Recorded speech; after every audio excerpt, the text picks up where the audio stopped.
There's one spiritual teacher who says the greatest spiritual teaching is don't die dumb. Don't die dumb. You were full of yourself. You see, the great lesson in that teaching is a lot of time we look for the spiritual fireworks. What is this one grand thing that'll just crack it open, crack me open, so that I can go from here to here and be this enlightened bliss ninny? Anybody else? Yes. So we go to this church and that church and read this book and that book, and we try this diet and that diet, and we do this and that, all of these things, hoping that it'll just happen. And yet we know the key to life is oneness, and the way is kindness. The Dalai Lama says, my religion is kindness. Jesus taught that the greatest teaching is to love the Lord your God, to love the creative presence, to love your neighbor as yourself, and to love yourself. The great teaching of all great religions is do unto others as you would have them. Can you sum that up in any word other than kindness? Kindness. You see, kindness is that practice that calls us to be in balance with our own self. Can you be kind if your cup is empty? No. If your cup is empty and you're not filled with the nectar of life, it's really hard to be kind if you're in a place of deficit by yourself. So the practice of kindness, as simple as it seems, the whole goal is to take this idea, just like the declaration, from an idea to a reality requires a deliberate practice and intention, day-to-day actions.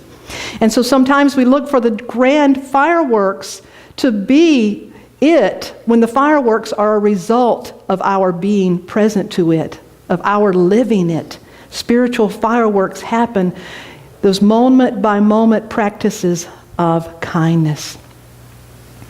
In the Native American tradition, there is a time in a child's life that they go through what is called the year of pebbles. Has anybody else been through a year of pebbles? Where this particular tribe, where this story comes from, the tribe lives alongside a stream, and so there's lots of little teeny pebbles that are either white or black and white pebbles. And in every child's year of pebbles, and it's not the same age, but they know when the child is ready, on that birthday, they will say, this is your year of pebbles, that you're here to learn this. And so what happens throughout that year, every single day, the child will be collecting pebbles. And they carry a pouch that they drop these little rocks, these little pebbles in. Now here's the key. Every time they do an act of kindness, of something loving and thoughtful, including doing it in their thoughts. When they have good thoughts, loving thoughts, kind thoughts, they pick up a little teeny white pebble and put it in their pouch. And every time they have an unkind thought or an unkind action, they pick up one of the dark pebbles and they put that in the pouch. So throughout the day, they're required to be mindful. Was this kind or unkind? Not only my actions, but my thoughts. And every time I pick up a pebble and put it in the pouch. So at the end of the day, every child who is in their year of pebbles is brought together and they each turn their little bags over. And undoubtedly at the beginning, every child, which color do you think they have more of? Black, yeah.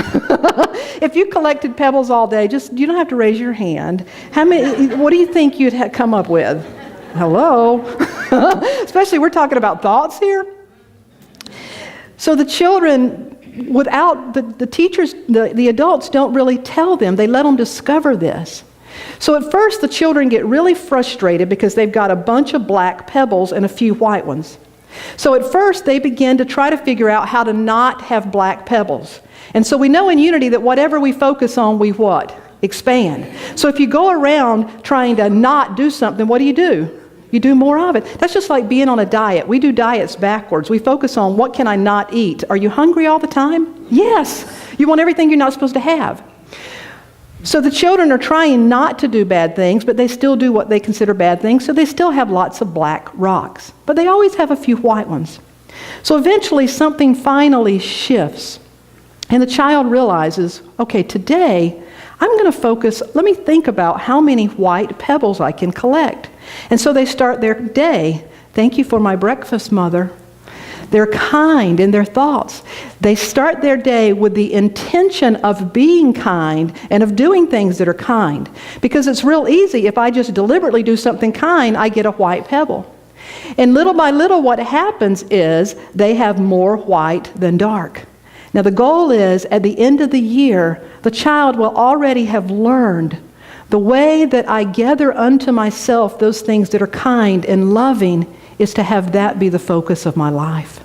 How powerful a teaching is that? It's such a simple thing. It's not the fireworks that we expect, but yet what happens is the fireworks that we're seeking in our life are a result of this type of day in, day out practice. It wouldn't be called a spiritual practice if it didn't require a daily practice. The power of kindness. The power of kindness. Roger Teal is the minister of the Mile High Church in Denver. It's one of the largest New Thought churches in the United States. Roger is a great speaker, well-respected man. But there's a true story that he tells, and every time he tells it, he cannot tell this story without tearing up. It still touches him because of a kind act. You see, Maya Angelou said, people will forget what you say, people may forget what you do, but people will never forget how you made them feel. Never forget how you made them feel. Roger said as a junior in high school, he was the biggest dork in the whole school.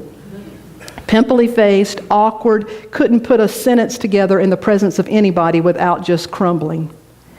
But his father really encouraged him for his junior-senior prom. He said, Roger, it's really important. You need to go to this prom. And he said, Dad, I can't ask anybody. Nobody will go with me, and I don't even want to go. But he was a good father, and the father said, son, I am requiring you to go, either by yourself or with someone. So I suggest you find someone and ask them.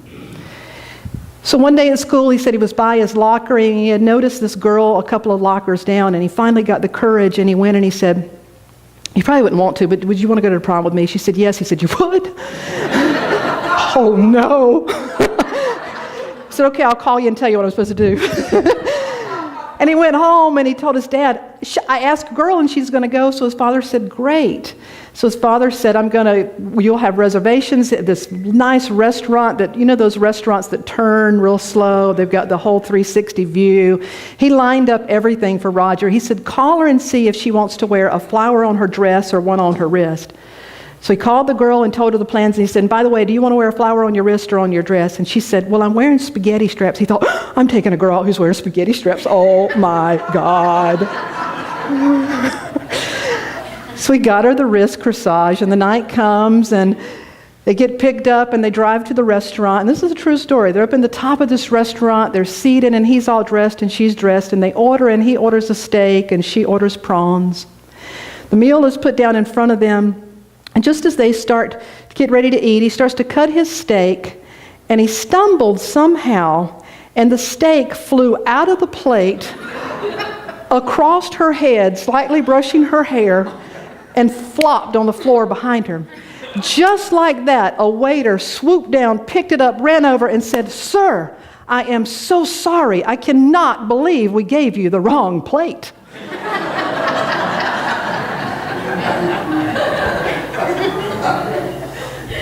Did you give me that song? Roger Teal said that he and the girl both knew there's no such thing as having a wrong plate for your steak. But this grown man, who's a powerful minister of a church, still cries when he tells that story. Why? Because of how it made him feel. That waiter was kind, simply kind. But is there anything more profound than being kind in those moments? Is there anything that opens us up to the love that we are? He said they had a beautiful evening. And it all started when that man saved the day. He said he brought out another steak and another plate, and they managed to eat a few bites and have a good night.